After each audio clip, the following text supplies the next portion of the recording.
नको. नमस्कार, माझे नाव शिवण्या संजय पाटील. मी आता दुसरीत शिकते. माझ्या शाळेचं नाव जिल्हा परिषद शाळा गिरजवडे. मी आज तुम्हाला एक गोष्ट सांगणार आहे. त्या गोष्टीचं नाव आहे शिवचिमणी. एका जंगलात एक मोठे झाड होतं. त्या झाडावर एक छानसं घट्ट बनून त्यात एक चिवताई राहत होती. मोठी आनंदी होती ती. सारखी गाणी म्हणत नाचत इकडे तिकडे बागडायची. एक दिवशी काय झाले, तिच्या वाटेने तिला एका राजाची मिरवणूक जाताना दिसली. ती म्हणली, राजाची मिरवणूक इतकी छान, राजा एवढा छान, मग राजा राहणारं घर छान असेल ना? ते काही नाही, आपण राजा राहणारं घर बघायला जायचं म्हणजे जायचं. दुसऱ्या दिवशी चिमणी लवकर उठली, झटपट तयार गेली, निघाली. वाटेत भेटला मोर. मोर म्हणाला, चिवताई चिवताई कुठे निघाली?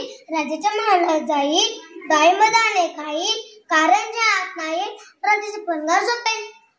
अगं पण तिथे मोठे मोठे सैन्य असतात, तुला भीती नाही वाटत? अरे भीत असेल हत्ती, भीत असेल घोडा, मित्र चिमट चिमणी भुरकन उडून जाईल.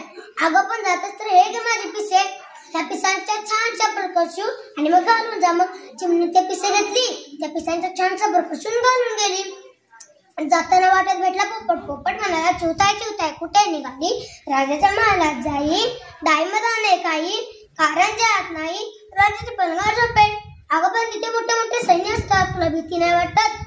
अरे हट, भीत असेल लंडगा, भीत असेल बोला, मित्र चिमोडी चिमणी भुरकन उडून जाईल. अगं पण अरे वा, आहेस तर शूर. अगं पण जातच तर हे माझे पिसे, ह्या पिसांची छानशी चोळीशून घालून जा. मग चिमणी ते पिसे घेतली, त्या पिसांची छानशी चोळीशून घालून गेली. जाताना तर राजवाड जात पुढे गेल्यावर तिला वाटेत भेटला झरा. झरा म्हणाला, चिवताई चिवताई कुठे निघा? जरा गाणी म्हणत नाचत इकडे तिकडे चुळबुळ करत निघाला. चिवताईला म्हणाला, चिवताई चिवताई कुठे निघाली? राजाच्या महालात जाईल, डाळिंबदाणे खाईल, कारंजा आत नाही, राजाचे पणगार झोपेल. अगं पण तिथे मोठे मोठे सैन्य असतात, तुला भीती नाही वाटत? अरे भीत असेल लंडगा, भीत असेल कोला, मित्र चिमोडी चिमणी भुरकन उडून जाईल. अरे वा, आहेस तर शूर. अगं पण जातच तर हे घे छुमछुम, हे छुमछुम तू घालून जा. आणि मग त्या चिमणीने छुमछुम घेतले, ते छुमछुम घालून गेले. जाताना तर राजवाड दिसू लागला. चिमणी तशीच पुढे गेली. मग ते सैनिक म्हणाले, खबरदार चिमणी तू आत गेलीस तर.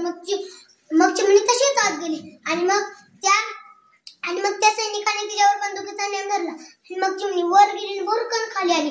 आणि तिने तिच्या चोचीने त्यांच्या डोक्यावर मानेवर मारले आणि ते ओळ ओळ करत खाली पडले. आणि पुढे गेल्यावर आणखीन 8 शिपाई होते. आणि मग ते म्हणे, खबरदार चिमणी तू आत गेलीस तर. आणि मग चिमणी तशीच आत गेली. आणि मग ती तिच्या मागे तलवारी आणि धनुष्यबाण घेऊन मागे लागली. मग चिमणी वर गेली, भुरकन खाली आली. आणि मग तिने तिच्या चोचीने त्यांच्या डोक्यावर मानेवर मारले. आणि मग ती ओळ ओळ करत खाली पडले.